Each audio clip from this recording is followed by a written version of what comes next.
Doutora Cíntia, boa noite, tudo bom? Boa noite, tudo bem, Cris? Tudo. Antes da gente começar no nosso assunto, que é alimentação, colesterol, e a gente sabe que tem muita gente com muitas dúvidas, o pessoal já está entrando, já estamos com 56 pessoas aqui online em um minutinho. Já até ia acenando, quem mandar tchauzinho para a gente já vai acenando aqui também. A doutora Cíntia é presidente do Departamento de Dislipidemia e Aterosclerose da SBEM e responsável pela campanha do colesterol, do Dia Nacional de Combate ao Colesterol. Doutora Cíntia, eu queria que você falasse um pouquinho, antes da gente começar o nosso assunto, sobre esse trabalho que vocês fizeram, a opção do tema e como está sendo a campanha.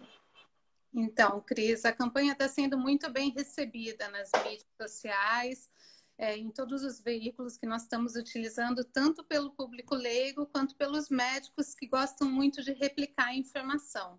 Então, a gente tem sentido aí a necessidade nessa época de fake news, de tantas mensagens aí controversas e que confundem a cabeça da população. A gente sentiu a necessidade de passar mensagens seguras e informação científica bem embasada, com assim, embasamento em evidências mesmo. Era uma maneira de transmitir informação segura via sociedade e desmistificar uma série de lendas aí a respeito do tratamento do colesterol, tratamento da dislipidemia, que muitas vezes, além de confundir a cabeça dos pacientes, acabam colocando as pessoas em risco, porque descontinuam o tratamento, deixam de aderir ao tratamento, por exemplo. Bom, se vocês observarem nos canais de comunicação da SBEM, aqui no Instagram, no Twitter, no Facebook e no site, todos os dias tem um mito e uma verdade sobre o colesterol. A gente até durante essa semana, com as lives, a gente deixa para publicar o mito e a verdade à noite, né? E a gente está contando com uma colaboração de todo mundo, está todo mundo participando, as regionais da SBEM, replicando a informação, e é uma forma da gente ter a informação segura passada para vocês. A campanha está linda, parabéns para a doutora Cíntia e para todo o grupo do departamento que teve a iniciativa. Bom, doutora Cíntia, o assunto hoje é alimentação e muita gente com curiosidade. Olha, a gente já está recebendo até mensagem de que o pessoal vai repostar. E para isso mesmo, gente, pode repostar e divulgar, porque esse tipo de informação segura é que vale a pena a gente compartilhar. Bom, vamos começar com uma questão básica, talvez, não sei, você que é a especialista que vai nos ajudar. Existe aquela coisa de alimento bom e alimento ruim, né? O vilão ou o mocinho do colesterol? Então, existem alimentos que são mais, digamos, perigosos para o metabolismo do colesterol e existem alimentos que devem ser privilegiados na nossa alimentação. É claro, Cris, que tudo é uma questão também de quantidade. Então, a gente sempre tem que individualizar e, com certeza, se houver um excesso de alimentação, uma alimentação hipercalórica, ou num contexto de um paciente com excesso de peso, com alguma condição pré-existente, por exemplo, de resistência à insulina, para aquele paciente, aquele alimento vai ter muito mais, digamos, efeito deletério do que para um paciente que seja magro e que esteja num contexto de peso normal e, por exemplo, que não seja sedentário, tá?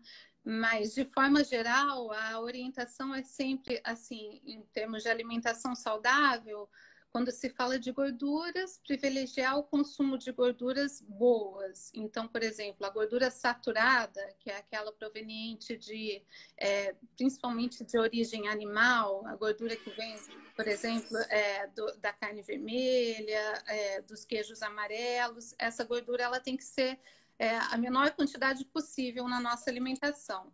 Alimentos que são fritos ou que estejam muito, que sejam com aquela capa de gordura, esses também devem ser, assim, ingeridos na mínima quantidade possível. A gente tem estudos clínicos, por exemplo, que mostram que quando eu substituo um percentual de gordura saturada por gordura insaturada, que são aquelas provenientes de óleos vegetais, por exemplo, se for o caso das poliinsaturadas, ou dos peixes de águas profundas, que são ricos em ômega 3 e ômega 6, eu já consigo diminuir a taxa de eventos cardiovasculares. Estudos lá do passado, na época em que a gente não tinha estatinas, mostram uma redução da taxa de eventos em até 10%, quando eu aumento 5% da ingestão dessas gorduras boas, que são as poliinsaturadas. Mas, novamente, tudo é uma questão de quantidade e do contexto de condição clínica e saúde do paciente. Bom, você falou o nome que ontem foi falado bastante aqui, a gente até já avisa que vai ter uma live específica sobre estatina, né? Mas passando por essa questão, a alimentação substitui medicamento, o medicamento junto com a alimentação é que vai melhorar o quadro do organismo em relação ao colesterol. Como é que acontece essa combinação? E vou aproveitar e já dando tchauzinho para todo mundo que está dando tchau para nós aí, então a gente já está retribuindo e já estamos anotando as perguntas de vocês, tá bom? Então, essa é uma pergunta muito recorrente. Até quanto eu posso controlar o colesterol do meu paciente com a alimentação? É possível controlar só com a alimentação? A resposta é sim, em algumas situações, em outras não. Tudo, novamente, vai depender do contexto clínico, da condição pré-existente de doenças, de condição metabólica desse paciente. Então, quando eu aumento mais ou menos 1% de gordura saturada da alimentação, eu posso aumentar os níveis de LDL em 1,6 miligramas por decilitro. Isso é pouco. Quando eu troco essa gordura, que é a saturada, que é a que vem lá da origem, principalmente de origem animal, por uma gordura insaturada, poliinsaturada, isso cai em 2 miligramas por decilitro. Será que no contexto de um perfil lipídico completo do meu paciente, isso faz diferença? Como eu disse, depende. Então, um paciente que seja mais obeso, com resistência insulínica, por exemplo, ele vai ter uma metabolização daquele colesterol diferente de um paciente magro ou um paciente que não tenha nenhum grau de resistência à insulina. Na hora de fazer a absorção e a digestão daquelas moléculas, ele vai formar, por exemplo, um VLDL que é maior, que é o VLDL tipo 1, que é mais denso. Isso vai fazer na metabolização dele, ele formar um LDL, que é a molécula mais heterogênica mesmo, pequena e densa. E isso faz com que o perfil lipídico dele, de uma forma geral, seja mais predisposto a formar as placas de gordura, a célula espumosa que no futuro vai dar a placa de gordura. Aquele mesmo perfil lipídico do paciente magro, ele não vai formar essas moléculas que vão, por exemplo, reduzir os níveis de HDL e vão formar o LDL pequeno e denso. Então, a mesma quantidade de gordura ingerida, ela vai poder ter um efeito totalmente diferente se esse paciente, por exemplo, for magro e não tiver outros fatores de risco. Eu estou falando da magreza, mas a gente tem aqui fatores genéticos, a gente tem fatores relacionados, por exemplo, outras doenças que afetem o metabolismo do colesterol, hipotiroidismo, uso de medicações. Então, tudo isso tem que ser levado em consideração no contexto da alimentação do meu paciente, tá? Sempre quando ele tem fatores de risco, eu estou falando muito aqui do diabetes, da resistência à insulina, mas eu tenho que orientar sim que ele tenha uma alimentação saudável e que ele perca peso. Isso vai fazer muita diferença. Mas lembrar que esse paciente muitas vezes não vai conseguir chegar na meta desejada de níveis de LDL, por exemplo, sem adicionar uma medicação para tratá-lo. Então, a gente orienta a alimentação adequada, mas a gente nunca pode fazer isso em detrimento de ter uma inércia terapêutica ou deixar de iniciar a medicação para ele. Isso é um dado muito importante. Bom, a gente já começou a receber algumas perguntas específicas relativas à alimentação, a gente já juntando um pouquinho, mas como você falou em LDL, HDL, eu vou aproveitar a pergunta mais recente, que foi sobre a redução dos alimentos que possuem colesterol. Tem impacto nos níveis de LDL e HDL, ou o ideal é o foco do consumo em gorduras em geral? Então, pode deixar, gente, que a gente está vendo todas as perguntinhas aqui, já estamos dando boa noite e anotando tudo, tá? Essa é uma ótima pergunta, até porque é um super destaque na mídia, né? Ovo pode, é vilão, não pode, agora é bom, agora é ruim. Então, realmente é o seguinte, em geral, os níveis que são considerados seguros de ingestão de colesterol diário, quando eu falo de colesterol alimentar, é em torno de 300 miligramas por dia. Um ovo, dependendo do tamanho, pode ter de 50 a 200 miligramas. Mas, de novo, essa absorção é variável. 30% da população vai ter um tipo de absorção que é mais eficiente. E daí, essa quantidade, por exemplo, no caso que eu vi aqui, o pessoal perguntando da gema de ovo, faz diferença. Mas para a maioria da população, o que faz diferença é a maneira como ocorre a reabsorção e esse aproveitamento, digamos assim, das gorduras ingeridas no ciclo de metabolização do colesterol. Então, assim, mais importante do que o colesterol em si, que a gente encontra na gema do ovo, nas peles, por exemplo, enfim, de proteínas animais, o mais importante é você considerar o contexto das gorduras em geral. O que piora muito o perfil lipídico e que vai aumentar, por exemplo, os níveis de LDL e colesterol, não é só o colesterol do alimento, mas sim o excesso de gordura saturada. Em geral, os guidelines falam em um consumo menor do que 10% da alimentação total. Se for um paciente com mais fatores de risco, menos de 7% do valor calórico total ingerido. Abolir, dentro do possível, a gordura trans, que é uma gordura que é modificada industrialmente, que ela tem um perfil muito mais deletério, do ponto de vista metabólico para o nosso perfil lipídico. Ela claramente é uma gordura que pode aumentar o risco de formação de placas e doença aterosclerótica no futuro. E, se possível, trocar essa gordura saturada por essas gorduras boas que eu falei, que são as poliinsaturadas e as monoinsaturadas. As poli, eu estou falando ali do ômega 3, ômega 6, são principalmente dos óleos vegetais e dos peixes de águas profundas. E quando eu falo das monoinsaturadas, é aquela clássica da dieta do Mediterrâneo, que é do azeite de oliva, dos nuts, do abacate. É preciso, você comentou do ovo, alguém perguntou do ovo, outra pessoa perguntou do azeite e outra pessoa perguntou exatamente sobre os peixes agora de água profunda. Eu acho que, de uma forma geral, as três respostas foram dadas nessa tua colocação agora, porque eu acho que o pessoal fica bastante preocupado com coisas bem específicas, né? Começa a sair na internet, começa a sair na mídia algo contra o ovo, a favor do ovo, então a dúvida bate no todo mundo. E pelo que você colocou, o mais importante seria o equilíbrio, não exatamente um alimento, não é isso? Isso, e cada vez mais se valoriza o tipo de alimentação do que o tipo de macronutriente. Eu estou vendo alguém aqui perguntando do estudo Cury, o que eu achei. Na verdade, assim, a tendência é cada vez isso. Quando a gente ingere ali o nosso prato completo na hora do almoço, eu não tenho dividido quantos por cento é carboidrato, quantos por cento é proteína, quantos por cento daquele grão ali tem de proteína vegetal, tem de carboidrato. Então, é muito mais inteligente orientar o paciente em relação ao tipo de dieta, estilo de vida e dieta, do que orientar em relação a um alimento específico. Pode só gordura, ou pode só proteína, ou pode só carboidrato. Porque isso é que leva os nossos pacientes a essa confusão, a esse erro na alimentação, que muitas vezes pode impactar o perfil lipídico dele. Quando me perguntaram do azeite de oliva, então os dados vêm todos daquele estudo muito famoso da dieta do Mediterrâneo, o estudo PetMed. Ele foi publicado no New England, mais ou menos uns 10 anos atrás, e teve uma retratação depois, até por conta de alguns dados que foram enviesados, mas, de qualquer maneira, os resultados do estudo clínico foram, assim, inquestionáveis. Eles pegaram uma população de alto risco e colocaram durante 5 anos com um grupo controle versus um grupo que ingeria 50 ml, mais ou menos, semana de azeite de oliva versus 30 gramas de nuts. Então, você enriquecer essa população com gordura monoinsaturada, que é uma gordura mais instável, mas que também é uma gordura mais saudável para o coração, versus um grupo controle.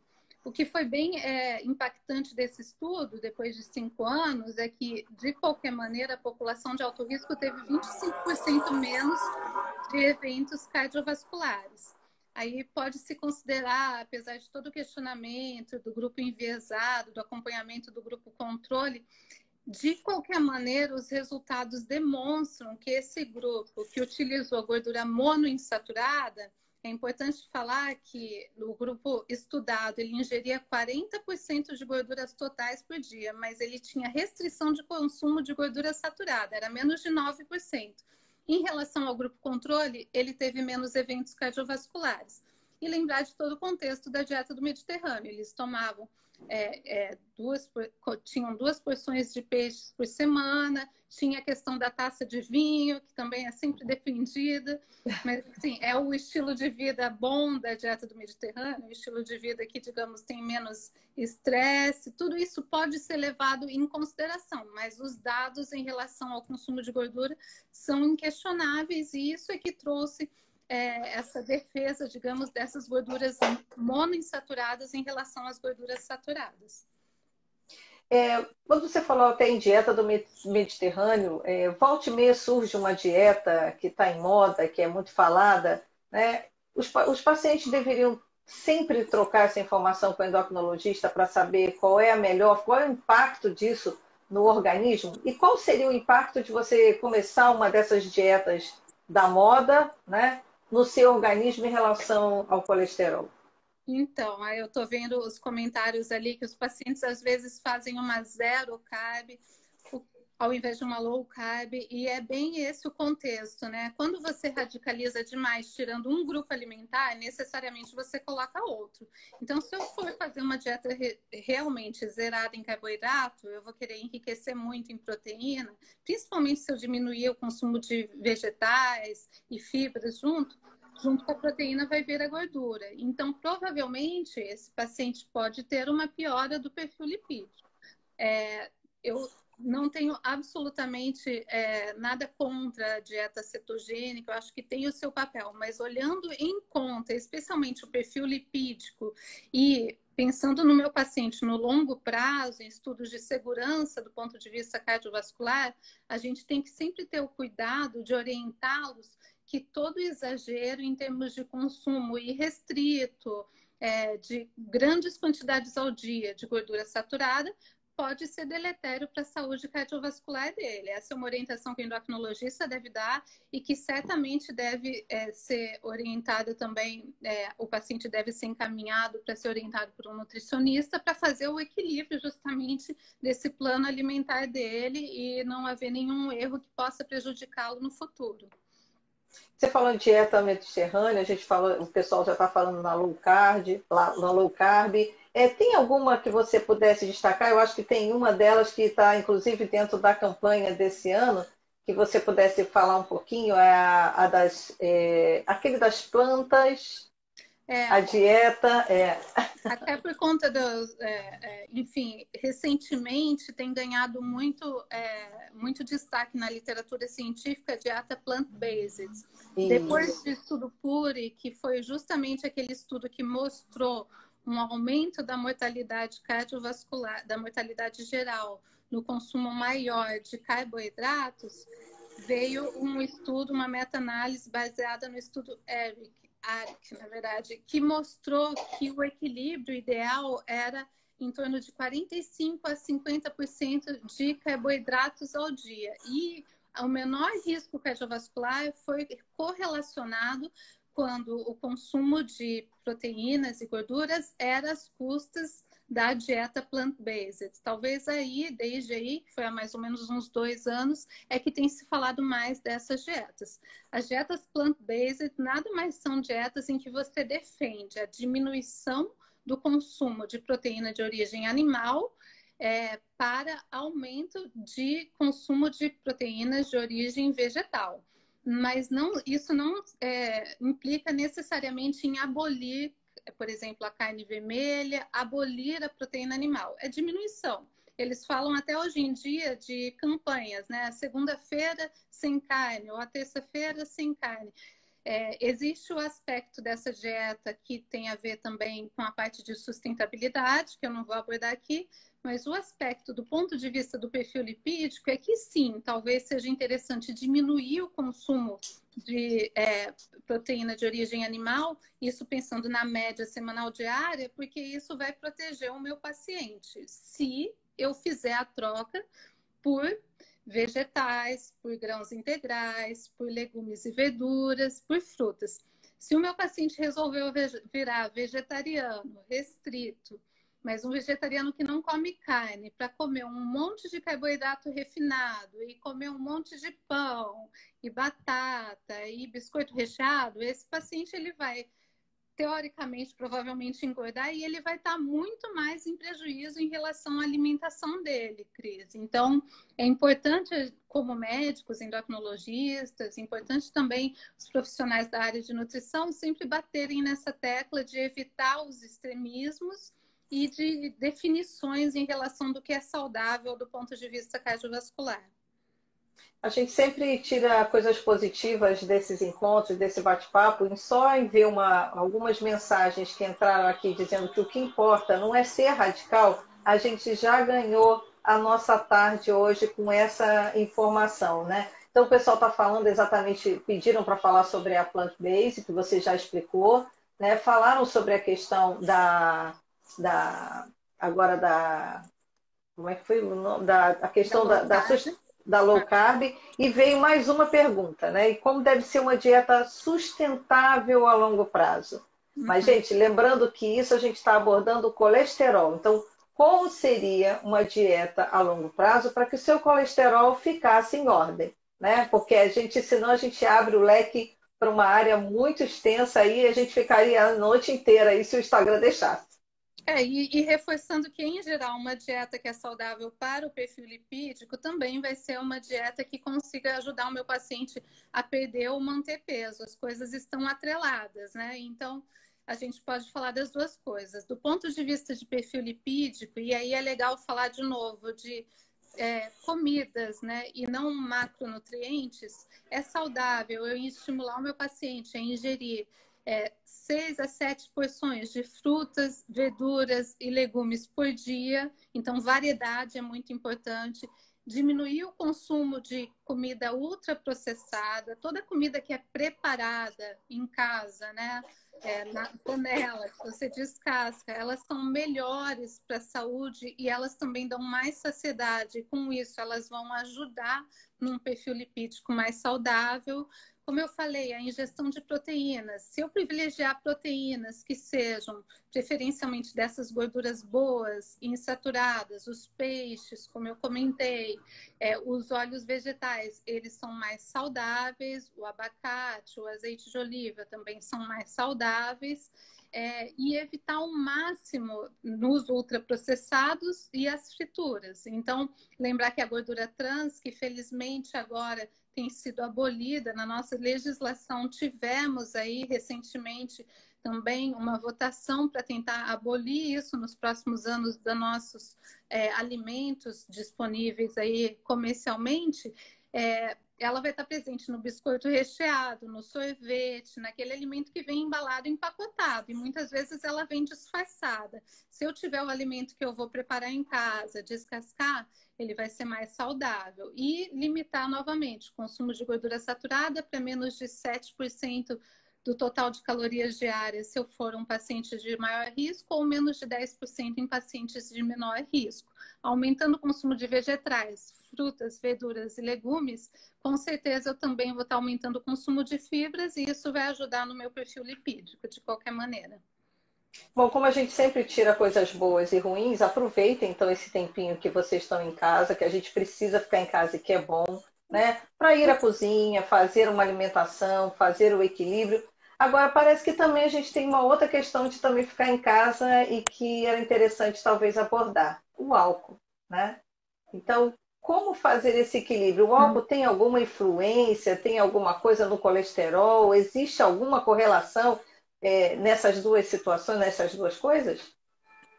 Essa é uma ótima pergunta, Cris. O álcool, ele pode ter um impacto desfavorável, especialmente no nível de triglicérides.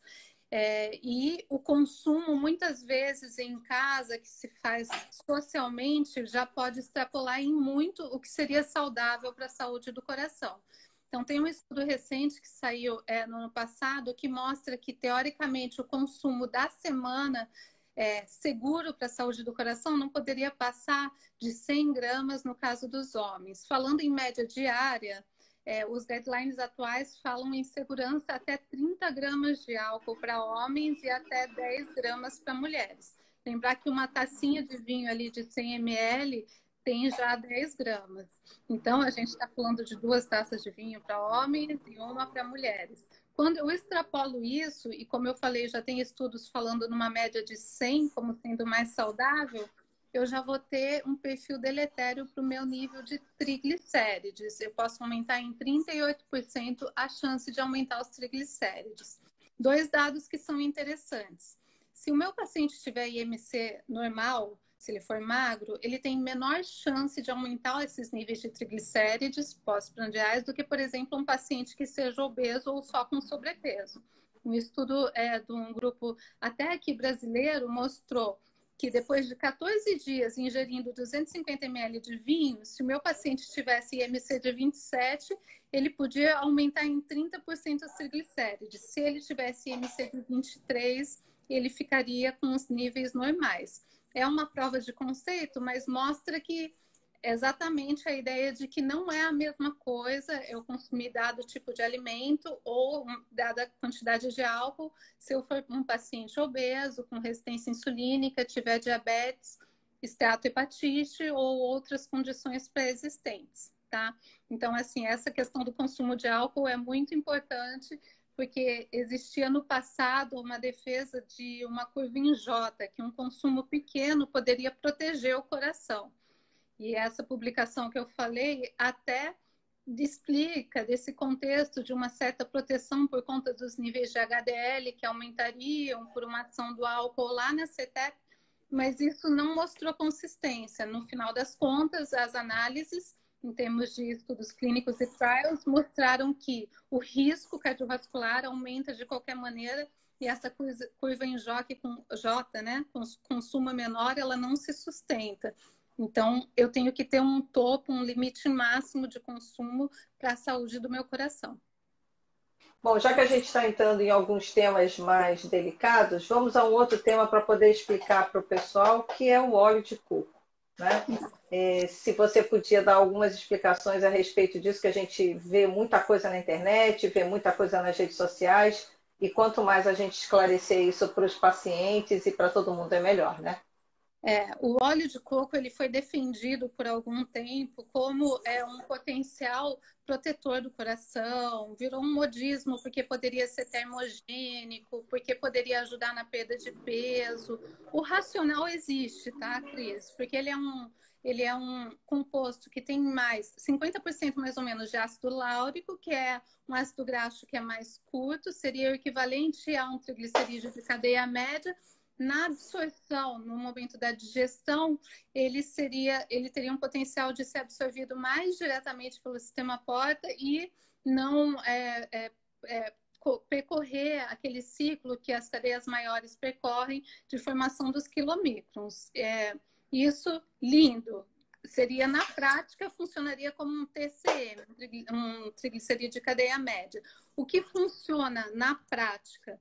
Ele funcionalmente ele acaba sendo um tipo de óleo que tem a digestão muito parecida com os outros ácidos graxos de cadeia mais longa e que são mais ricos em gordura saturada. Por quê? Porque ele é um óleo misturado, ele tem também outros tipos de ácidos graxos que têm cadeia mais longa e uma meta-análise recente, publicada esse ano no Circulation, de 16 estudos clínicos randomizados, meio que bateu um martelo em relação a isso. É uma publicação da Associação Americana de Cardiologia, então uma revista super conceituada, e comparando todos os estudos clínicos, porque os anteriores, do passado, eles eram meio controversos, por isso a controvérsia do óleo de coco, o que ele mostrou é um aumento médio dos níveis de LDL em torno de 10 miligramas por decilitro.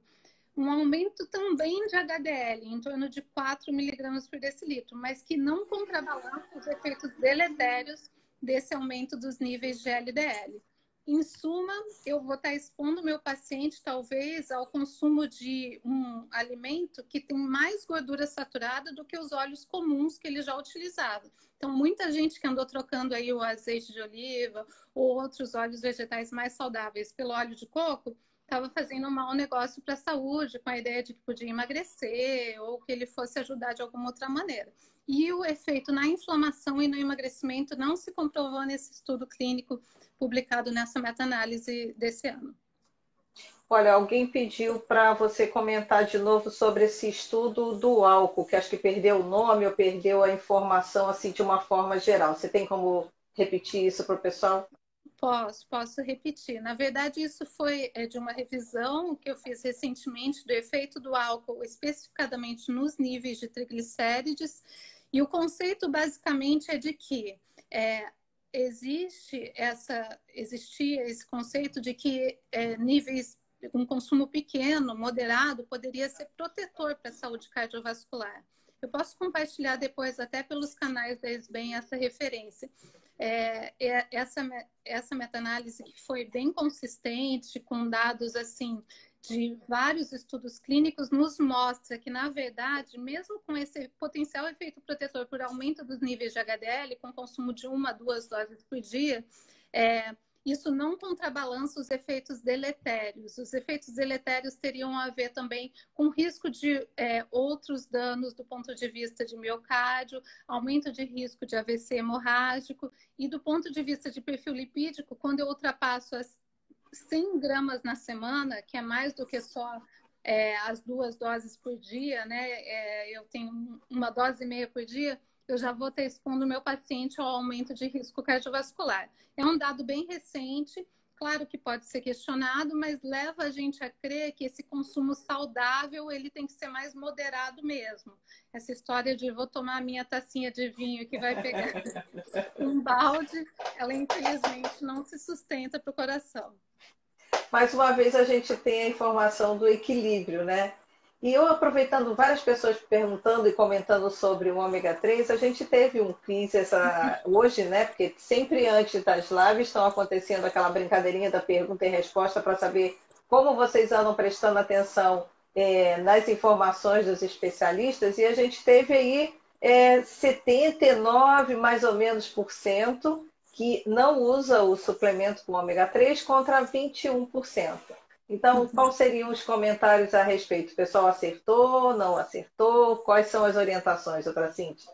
Então, existe aí muita empolgação no meio científico em relação ao ômega 3, porque houve realmente um estudo clínico recentemente publicado no final do ano passado, o Reduce It, que mostrou diminuição de eventos cardiovasculares com o consumo de um tipo de ômega 3 específico, uma preparação altamente purificada, só de EPA, que é o ácido eicosa-pentaenoico, então não é o composto que habitualmente a gente vê vendido aqui no Brasil, que é de EPA mais DHA, e numa dose muito alta. Lá nos Estados Unidos, essa preparação se chama Vascepa, numa dose de 4 gramas ao dia, depois de 5 anos, numa população específica de pacientes com diabetes que estavam já com dose otimizada de estatina e que não tinham níveis de triglicérides muito altos, mas tinham acima da referência. O critério de inclusão era de 150 a 500. Esses pacientes tiveram benefício em termos de redução de eventos cardiovasculares, 25% depois de 5 anos. Foi um estudo bem emblemático, porque teve resultados diferentes dos estudos prévios com preparações de ômega 3. Um estudo japonês tinha mostrado um resultado bastante interessante também, usando EPA em altas doses, maior aí do que 1 grama dia, era 1,8, e também mostrou diminuição de eventos, da taxa de 19%. Ainda está sendo muito discutido no meio científico e na literatura atual por onde que se deram esses efeitos de redução de eventos. Isso deve sublimar só o efeito no nível de triglicérides, até porque um percentual desses pacientes tinha níveis de triglicérides normais. Deve envolver efeito em inflamação, efeito antitrombogênico, efeitos múltiplos que ainda vão ser esclarecidos. Mas o ponto maior que é importante divulgar para os nossos pacientes, divulgar para todos os médicos é preparações que contenham EPA, mas junto DHA, elas não mostraram o mesmo benefício. O estudo STRENGTH, que foi um estudo que usou os dois tipos de compostos, ele foi interrompido inicialmente, no início desse ano, por futilidade, então ele não mostrou esse mesmo resultado, provavelmente porque quando eu adiciono DHA a essa preparação com EPA, com o ácido eicoexapentaenoico, eu perco os efeitos benéficos. Eu deixo de baixar o LDL, pelo contrário, eu posso aumentar o LDL. Eu perco o efeito anti-inflamatório, posso ter aumento da PCR e eu deixo de beneficiar o meu paciente. Por que que isso é importante, Cris? Porque hoje em dia no Brasil a gente não tem essa preparação. Então, o paciente que vai à farmácia ou vai à loja de suplemento e inocentemente compra um ômega 3 achando que ele está fazendo bem para o coração dele, aquela composição ela pode estar enriquecida com outros óleos minerais e pode estar expondo ele a mais risco e não um benefício do ponto de vista cardiovascular. O ideal seria uma busca desse tipo de alimentação desse tipo de ômega 3, né, do ômega 3 com alimentação e não com suplemento, né? Hoje em dia, como a gente não tem a comercialização no Brasil para a população geral, a gente tem que orientar os nossos pacientes ao consumo a partir da alimentação. Os guidelines já mudaram, então é totalmente factível de todo mundo querer saber quando é que a gente vai ter para prescrever. O guideline europeu e recentemente até a da Associação Americana de Cardiologia já preconizam para pacientes com diabetes, com triglicérides acima de 135 e em dose estável de estatina, a associação com esse preparado, que é o Vascepa. Infelizmente, nós não temos a comercialização aqui no Brasil. Então, a orientação, a recomendação é que não seja prescrito qualquer tipo de suplemento, porque eu não só não estou ajudando, como eu posso estar prejudicando a saúde do meu paciente. Os estudos clínicos com outros tipos de ômega 3 mostraram isso. Então, menos é mais nesse contexto, e daí a gente lança a mão dos remédios que a gente tem disponíveis aqui no Brasil, nesse momento. Bom, a gente está começando, já estamos entrando aqui na reta final. Tem uma perguntinha ainda que chegou aqui agora sobre os pacientes que usam banha de cozinha. E vou aproveitar também que a doutora Cláudia Piffer, que entrou aqui na live também, já estava aqui com a gente, perguntando sobre óleo de linhaça. Então, a gente tem duas perguntas meio parecidas sobre como usar esse determinado produto para cozinhar. A gente pode dar uma orientação para eles? Então, é importante ter assim, em mente o seguinte: obviamente, a ciência nutricional é uma ciência muito complexa, não é à toa que existe uma faculdade para isso, né? Então, eu falei basicamente de composição de alimentos e de percentual de gordura saturada e de gordura poli e mono ou poliinsaturada, mas as gorduras que são insaturadas são menos estáveis para cozimento. Quando você aquece, você pode expor aquele tipo de alimento a modificações na sua estrutura que são deletérias para a saúde. Cada tipo de óleo vegetal específico, por exemplo, vai ter um ponto de fumaça diferente. E, portanto, eu tenho, digamos, um ponto em que eu possa chegar de temperatura de aquecimento que possa ser mais saudável. Então, essa pergunta é simples: qual que é o óleo que eu uso? O que é saudável? O que pode... Daí a importância de procurar a orientação com um profissional adequado, com um nutricionista. Muita gente usa a banha de porco porque ela é mais estável. Realmente, a gordura saturada ela é mais estável, ela é mais segura para aquecer, mas ao mesmo tempo a banha de porco ela tem muito mais gordura saturada, é tipo um óleo de coco. Então, o que é mais saudável para o meu paciente? De novo, individualizar.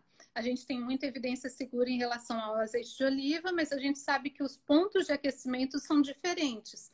Sempre procurar o profissional, digamos, mais adequado e principalmente moderar em quantidades. Outra coisa importante do preparo: nunca reaproveitar gorduras. Armazenamento é muito importante de ser o mais adequado possível e a individualização para cada tipo de dieta e paciente. Isso é tudo.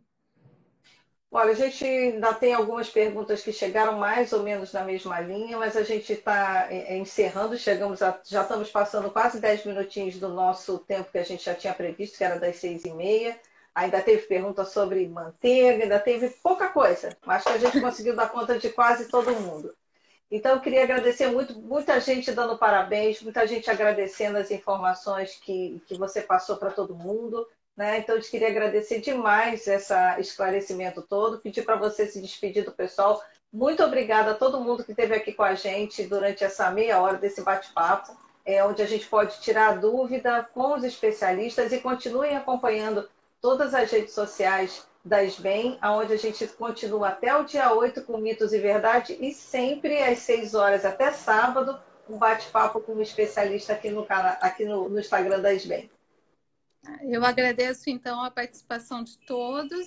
Me comprometo a colocar a literatura utilizada e disponível nas referências da SBEM Nacional e enfatizo novamente, muito cuidado e precaução na prescrição de suplementos e na orientação de dietas radicais para os seus pacientes. Vocês podem estar colocando a saúde cardiovascular deles em risco. Então, nesse momento, todo cuidado, todo estudo e toda informação é importante. Tá? Muito obrigada, a gente continue com a gente. Espera vocês amanhã às 6 horas aqui de novo no nosso bate-papo, tá? Até logo, doutora Cíntia. Tchau, tchau.